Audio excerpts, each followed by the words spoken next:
వేశ్య మీద ఎవరో అందరూ వచ్చి రాళ్ళు వేస్తూ ఉంటే తప్పకుండా వెయ్యండి, ఆవిడ నేరమే చేసింది. లోకాన్నంత వ్యభిచారానికి గురి చేయడం ఆవిడ చేసిన నేరమే, నేను అంగీకరిస్తున్నాను. కానీ మీలో ఏ తప్పు చేయని వాడు ఎవడో ముందు రాయి వేయమన్నాడు. ఎవరి తప్పులు వాళ్ళు ఆలోచించుకున్నారు, రాళ్లన్నీ కింద పడ్డాయి.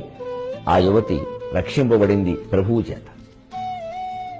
వీళ్ళు వెళ్ళిపోయారు. తర్వాత యేసుక్రీస్తు మహానుభావుని యొక్క మాటలు అలా ఉంటాయి. అమ్మి, నేను కూడా నీ మీద రాయి వేయజాలను అన్నాడు. ఎంతటి మహానుభావుడండి! మతం ఏదైతే, దేశం ఏదైతే ఏమండి, నీతి నేర్చుకోవడానికి ముందు ఆ వేశ్య ఆ మోకాళ్ల మీద కూర్చుని ఎంత బాధపడి ఉంటుంది, ఎంత పశ్చాత్తాపడి ఉంటుంది. ఆవిడ వృత్తి దోషం అనిపిస్తే ఆవిడ మానేసేలా చేశాడు ప్రభు. అంతేకాని రాళ్ళు వేసి తిట్టా మనం బాధ పెట్టేది. అలా మాంటారు ఎవరైనా? ఇంట్లో పిల్లలు తిడితే మానడం లేదే, పైగా ఇంకా ఎక్కువ చేస్తున్నారు. బయట వాళ్ళు ఎందుకు మాంటారు? ఇలాంటి మత గ్రంథాలలో చాలా ఉన్నాయి. బైబిలా, ఖురానా, గీత మనకు అనవసరం.